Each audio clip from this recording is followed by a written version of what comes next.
Dialysis की नौबत जिनकी आ गई है वो भी दोबारा स्वस्थ हो सकते हैं, जिनका क्रेटिनिन लंबे समय से हाई चल रहा है, जिनका ब्लड में यूरिया आ रहा है या जिनके साथ हीमोग्लोबिन भी बहुत कम है या जो कई बार डायलिसिस करा चुके हैं, क्या वो भी स्वस्थ जीवन जी सकते हैं होम्योपैथी की मदद से और आगे उन्हें डायलिसिस नहीं करानी पड़ेगी या किडनी ट्रांसप्लांट की नौबत नहीं आएगी? दीपक जी, आपने वाकई बहुत ही अच्छा सवाल किया। डॉक्टर साहब, लगभग कितने ऐसे मरीज होंगे जो बहुत गंभीर हालत में थे और आपके संपर्क में आए, जिन्हें डॉक्टरों ने ट्रांसप्लांट के लिए बोला था या जिन्हें रेगुलर डायलिसिस के लिए कह दिया गया था और अब वो बगैर डायलिसिस के, बगैर ट्रांसप्लांट के स्वस्थ जीवन जी रहे हैं आपसे ट्रीटमेंट लेने के बाद?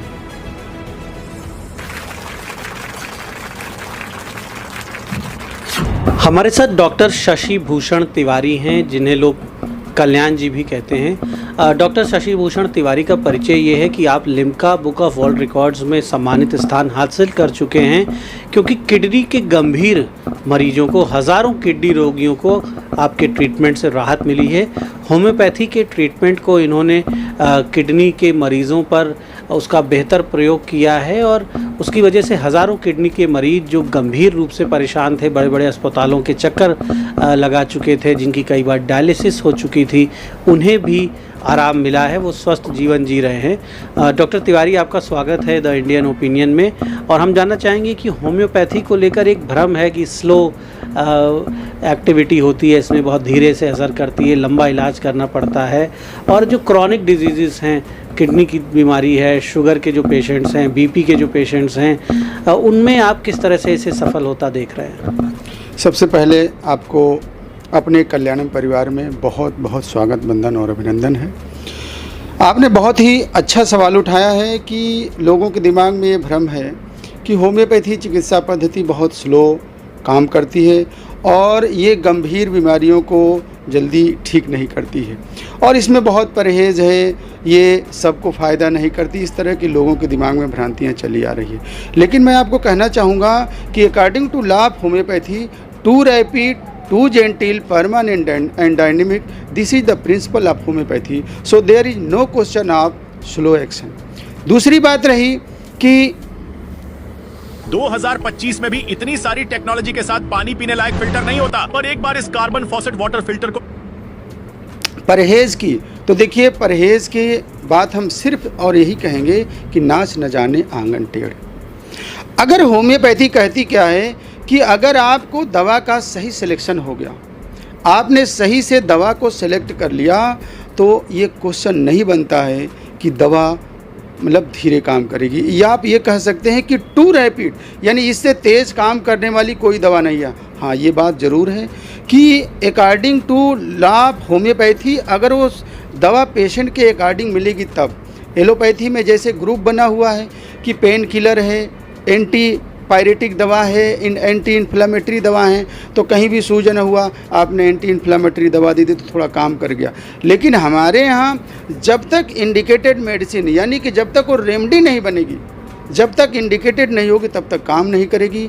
और अगर काम करेगी तो ऐसे काम करेगी जैसे फ्लेकरिंग एक्शन होता है, जैसे आग रखी हुई है, अगर आग में आपने हाथ से या लकड़ी से जब आप उसको ऐसे करते हैं तो जो चिंगारी निकलती है, बिल्कुल वही होम्योपैथी है।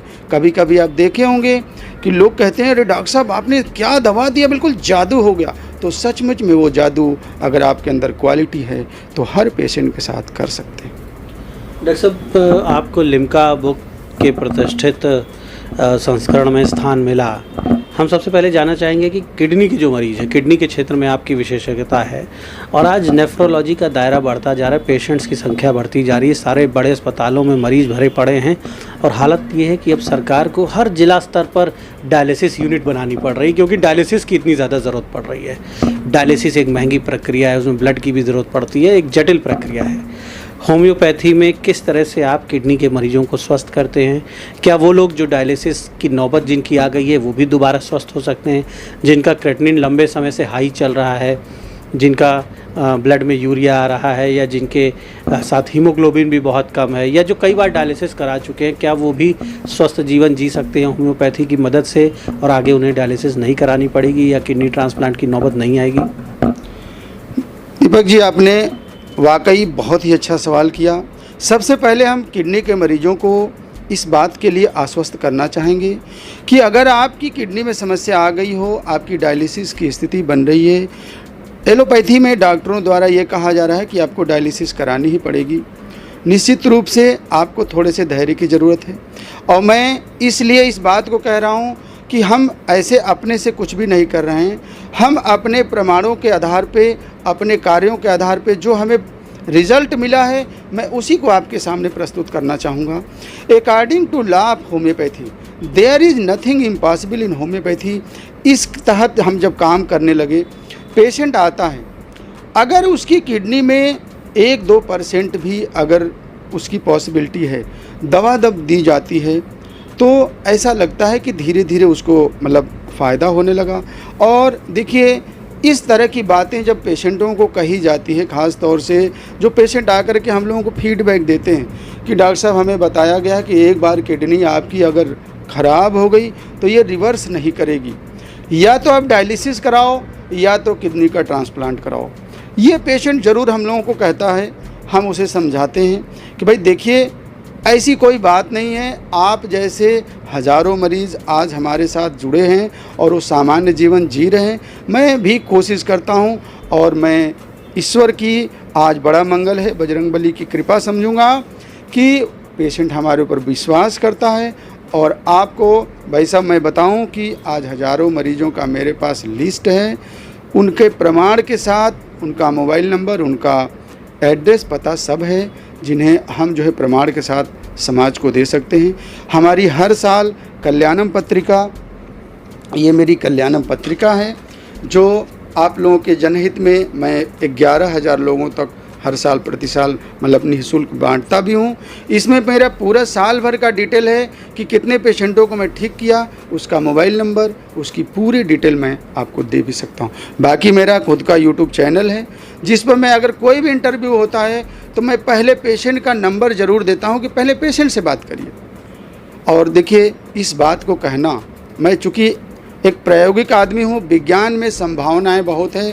हम एलोपैथी भाइयों से कहना चाहेंगे कि पेशेंट को मतलब ठीक है, आप अपना काम करिए, जो आपकी लिमिटेशन है आप काम करिए, लेकिन इस बात को लेके उन्हें भाई कहा जाता है कि रहीमन वो नर मर चुका, जे कहूँ मांगन जाए और उससे पहले वो मुँह जिनमुख निकसत ना है। तो आपके यहाँ पेशेंट आया है तो कहता है कि डॉक्टर साहब मुझे ठीक करिए, तो आप उसे ऐसी बाण न मारिए कि बेचारा पहले से मरा हुआ है और आप उसको और एक झटका दे रहे हो, कह रहे हो कि किडनी किसी की कहाँ सही हो सकती है। अरे भाई, नहीं सही होगी, लेकिन प्रयास तो करिए।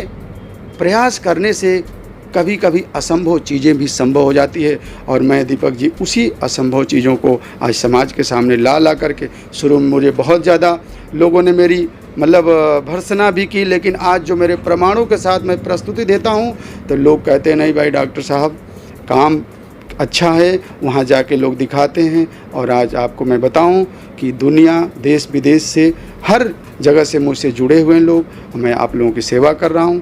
और मैं बजरंगबली से यही कहूँगा कि हे प्रभु मुझे शक्ति दो कि आप लोगों की मैं सेवा कर सकूँ। डॉक्टर साहब, लेकिन हम जानना चाहेंगे कि हम ये जानना चाहते हैं कि जो लोग डायलिसिस करा चुके हैं उनको आप क्या सुझाव देते हैं? क्या वो बिना डायलिसिस के रह सकते हैं, होम्योपैथी ट्रीटमेंट से स्वस्थ रह सकते हैं? और अगर कोई डॉक्टर ने कह दिया कि नहीं ट्रांसप्लांट ही कराना है, उनको क्या सुझाव है? अगर वो आपके पास आते हैं या किसी अच्छे होम्योपैथी डॉक्टर के पास, मान लीजिए कोई कहीं दूर है, तो वो कैसे लाभ ले सकता है? और कौन कौन सी वो मेडिसिन हैं जिनका सही इस्तेमाल करके किडनी के मरीजों को दोबारा एक स्वस्थ जीवन मिल सकता है?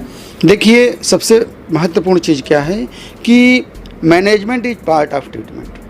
देखिए, डायलिसिस कोई इलाज नहीं है, डायलिसिस एक मैनेजमेंट है और मैनेजमेंट की भी ज़रूरत पड़ती है। जैसे मान लीजिए किसी की यूरिया क्रिएटिनिन बहुत ज़्यादा हो गई, उसके शरीर में पानी की मात्रा बहुत ज़्यादा हो गया, यूरिया बहुत ज़्यादा बढ़ गई, क्रिएटिनिन बहुत ज़्यादा बढ़ गया, हीमोग्लोबिन बहुत कम है, शरीर में बिल्कुल अफरा तफरी मची है, उसका पानी जो है लंग्स में पहुंच गया, तो ऐसे स्थिति में मैं उसे डायलिसिस की सलाह देता हूं। लेकिन जैसे ये कहना कि नहीं ये डायलिसिस आपको जीवन पर्यंत जब तक जियोगे तब तक होगी, मैं उसके खिलाफ हूँ।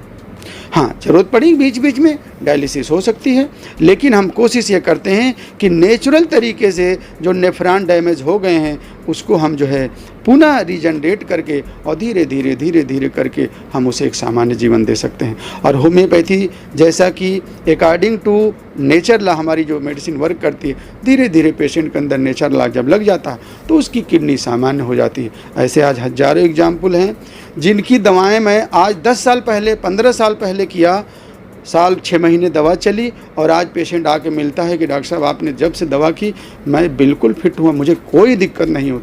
ऐसा लगता है कि सचमुच में होम्योपैथी में बहुत ही शोध की ज़रूरत है। हमारी बातें समाज को दी जाए, शासन प्रशासन तक इस मैटर को ले जाया जाए और ये जो छुपे हुए होम्योपैथी के रहस्यों को ला करके और ख़ास तौर से किडनी के मरीजों के लिए एक वरदान साबित होगी, ऐसा मेरा सुझाव।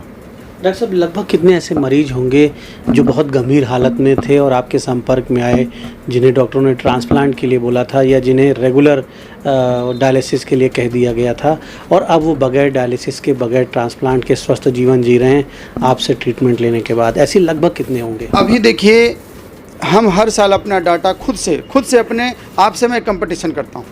मेरा कंपटीशन किसी दूसरे से नहीं है, मुझे खुद से है। ये कल्याणम पत्रिका में मैं ये सोचता हूँ कि सन 2021 में मेरे इतने पेशेंट हुए तो 2022 में मेरे कितने और हो सकते हैं। तो अभी मार्च महीने में हमारे 16,000 स्टोन निकलने का और लगभग 5,000 से ज़्यादा किडनी के मरीजों को पूरी तरह से स्वस्थ करने का हमने खुद अपना रिकॉर्ड तोड़ा।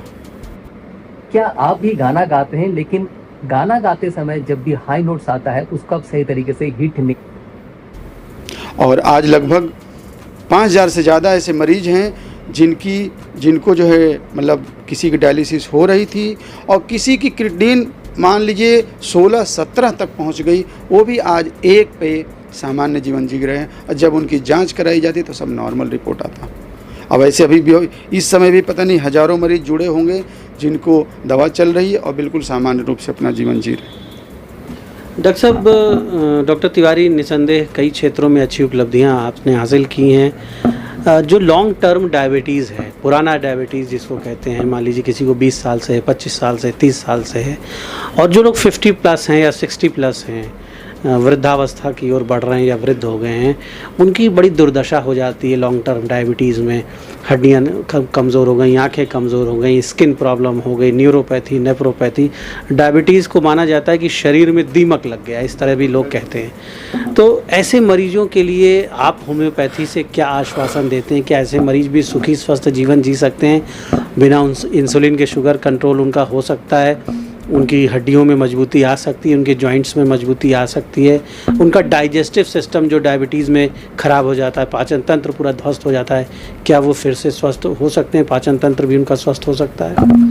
देखिए, रियली में बहुत ही अच्छा सवाल है आपका, और ये समाज के ख़ास तौर से अब तो गांव में भी इसका बहुत ही प्रकोप हो गया और शहर के लोगों के लिए तो ये बहुत ही इम्पॉर्टेंट सवाल है। सबसे पहले मैं डायबिटीज़ की अगर बात करूं तो देखिए, डायबिटीज एक ट्रेडिशनल बीमारी है। इस बीमारी को अगर हम चाहें कि पूरी तरह से ठीक कर दें तो ये संभव नहीं है। और देखिए, हर व्यक्ति को डायबिटीज होती है, शुगर होता है, अगर वो अपने लिमिट के अंदर है तो कोई बीमारी नहीं है। जब वो लिमिट को क्रॉस कर जाता है तो मेरे लिए समस्या बन जाता है। अगर दुर्भाग्य से लिमिट क्रॉस कर गया तो सबसे पहली चीज़ क्या होता है कि जैसे ही डायलिसिस हुई और अगर गलती से हम लोग जो है दवा मान लीजिए कि मॉडर्न मेडिसिन में एलोपैथी चिकित्सा में कराना शुरू करते हैं तो सबसे पहली चीज़ क्या होता है कि आपको दवा दे दी जाती है और दवा देने के बाद मतलब उस दवा पे आपको आदी कर दिया जाता है। मैं ये कहना चाहूँगा कि देखिए, अगर आपको दुर्भाग्य से डायबिटीज़ हो गई, घबराने की कोई बात नहीं है। सबसे पहले चीज़ तो आप अपने दिनचर्या को सही करिए, इसलिए कि अगर आपको डायबिटीज़ हो गई तो एनी हाउ आपको अपने शरीर के लिए समय निकालना पड़ेगा। इसलिए कि कोई भी दवा, चाहे वो मेरी दवा हो, चाहे किसी भी तरह की दवा दी जाए, उससे कोई नॉर्मल थोड़ा हो सकता है। दवा आपने खा लिया, थोड़ी देर के लिए डायबिटीज़ कम हो गई, शुगर कम हो गया, लेकिन अगर आप चाहते हैं कि नहीं हम पहले जैसा जीवन जीने, तो पहले जैसा आपको रहना आप छोड़ना पड़ेगा। अब नए तरीके से रहना पड़ेगा, अपनी दिनचर्या को और खान पान। और ऐसे भी दीपक जी, मैं एज ए चिकित्सक एक जो जनरल सुझाव जिसको डायबिटीज़ है या नहीं है उसको सुझाव देना चाहूँगा कि अगर उम्र आपकी, आपने कहा 40, मैं उसको 35 लेता हूँ, 35 साल की उम्र हो गई तो जनरल वे में आपको अपने दिनचर्या को बदलना पड़ेगा। यानी कि अपने दिनचर्या में आपको शामिल करना पड़ेगा कि सुबह उठना है, गर्म पानी पीना है, थोड़ा योगाभ्यास, टहलना करना है। और कोई भी चीज़ चाहे ज़्यादा मीठा हो, ज़्यादा खट्टा हो, ज़्यादा तीखा हो, ज़्यादा टेंशन हो, यानी कोई भी चीज़ जो ज़्यादा शब्द है उसे हटाइए। फिर आपको मेरे हिसाब से कहीं कोई दवा की भी ज़रूरत नहीं पड़ेगी और आपकी डायबिटीज़ कंट्रोल रहेगी। और इसके बाद भी थोड़ी नहीं कंट्रोल होती है तो हम लोग पास होम्योपैथी में डायबिटीज़ की बहुत ही अच्छी दवाएं हैं। हाँ, आपने सवाल किया कि कोई ऐसी दवा, देखिए होम्योपैथी में कोई भी ऐसी दवा नहीं है जो किसी को ऐसे डायरेक्टली दे दिया जाए। पेशेंट अपने क्षेत्र के किसी भी अच्छे होम्योपैथी चिकित्सक से संपर्क करके अपनी बातों को बताएं और उसके अकॉर्डिंग जो दवा सेलेक्ट होगी वो दी जाएगी और पेशेंट बिल्कुल नॉर्मल होगा और डॉक्टर उसे अच्छे से समझा दे। फिर उसका जीवन जैसे पहले जैसा हो जाएगा और उसकी पॉजिटिविटी आ जाएगी और पेशेंट अपना जीवन सामान्य तरीके से जी सकता है। जैसे कि मैंने आपसे पूछा कि बिना इंसुलिन के क्या होम्योपैथी की दवाएं शुगर को कंट्रोल रख सकती हैं? क्या होम्योपैथी की दवाएं हाथ पैर में, शरीर में जो कमज़ोरी आ गई है लॉन्ग टर्म शुगर की वजह से, उसे ठीक कर सकती हैं? उन कमियों को स्वास्थ्य फिर से बेहतर हो सकता है? बहुत कोई बूढ़ा आदमी जवान तो नहीं होगा लेकिन इतना हो कि उसकी दैनिक गतिविधियाँ वो अपनी संपादित कर सके, पाचन तंत्र सुधर जाए उसका। बिल्कुल बिल्कुल सुधर जाएगा। और देखिए इंसुलिन की जहाँ तक बात है तो इंसुलिन भी छूट सकती है। बस क्या है कि पेशेंट और डॉक्टर दोनों के अंदर एक जो है डिटर्मिनेशन लाना पड़ेगा। अब देखिए हम दवा बहुत अच्छी से अच्छी दे रहे हैं और आप क्या है कि अपनी दिनचर्या को बिल्कुल नहीं छोड़ रहे हैं, तो बिल्कुल ये भूल जाइए कि आपके लिए कोई दवा बनी है, कोई व्यवस्था बनी है।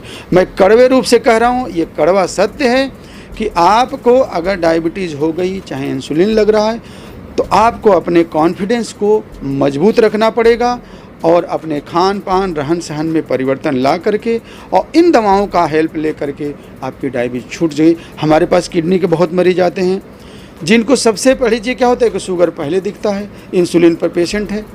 तो अब देखिए तब तक हम उसके किडनी को पूरी तरह से सही नहीं कर सकते जब तक उसके कॉजेटिव फैक्टर को दूर न करें। और कॉजेटिव फैक्टर क्या है? उसका शुगर है, इंसुलिन है। तो हम पहले उसी पर लगते हैं। उसके जब शुगर कंट्रोल रहता है तो ऑटोमेटिकली किडनी जो है धीरे धीरे जनरेट करना शुरू कर देती है। और सचमुच में दीपक जी मैं बहुत बड़ा सौभाग्यशाली हूँ, ईश्वर की बहुत बड़ी कृपा है कि होम्योपैथी चिकित्सा पद्धति से लोगों की सेवा करने का इतना सुंदर अवसर मुझे बजरंगबली ने दिया है। निश्चित रूप से होम्योपैथी जैसी कोई चिकित्सा पद्धति नहीं है। आज मैं खुद महसूस कर रहा हूँ अपने कार्य में जो आनंद की अनुभूति मुझे होती है, ये निश्चित रूप से बहुत बड़ी बात है। और हम सभी होम्योपैथी से जुड़े चिकित्सक भाइयों से मैं अनुरोध करना चाहूँगा कि होम्योपैथी की गहराइयों को आप ढूंढिए। निश्चित रूप से समाज को बदला जा सकता है और समाज बदल सकता है। तो आपने डॉक्टर एसबी तिवारी को सुना और इन्होंने बताया कि न सिर्फ किडनी के गंभीर मरीज बल्कि शुगर के गंभीर मरीज, अन्य जो असाध्य बीमारियां हैं जिनकी वजह से लोग बहुत परेशान हैं, लाखों रुपए खर्च कर रहे हैं, बड़े बड़े अस्पतालों के चक्कर लगा रहे हैं, उन्हें राहत नहीं मिल रही है। ऐसे मरीजों को होम्योपैथी में राहत मिल सकती है बशर्ते किसी अच्छे चिकित्सक, अनुभवी चिकित्सक की सलाह लें, गंभीरता से इलाज कराएं और जो डॉक्टर की एडवाइस है, जो परहेज है, जो नियम हैं, जो फिज़िकल एक्टिविटीज़ की बात है उसका पालन करें, अपना रूटीन सही करें तो उन्हें फ़ायदा हो सकता है। और डॉक्टर एसबी तिवारी को Limca book of world record में स्थान भी मिला क्योंकि इन्होंने हज़ारों किडनी पेशेंट्स को स्वस्थ किया, हज़ारों पथरी के मरीजों को, स्टोन के पेशेंट्स को बिना सर्जरी के इन्होंने स्वस्थ किया है। तो डॉक्टर तिवारी को शुभकामनाएं हमारी तरफ से कि आने वाले समय में भी आप बड़ी संख्या में जो ज़रूरतमंद मरीज हैं उन्हें राहत पहुँचाएँ और मरीज़ों के लिए एक अच्छा विकल्प हो सकती है होम्योपैथी। डॉक्टर तिवारी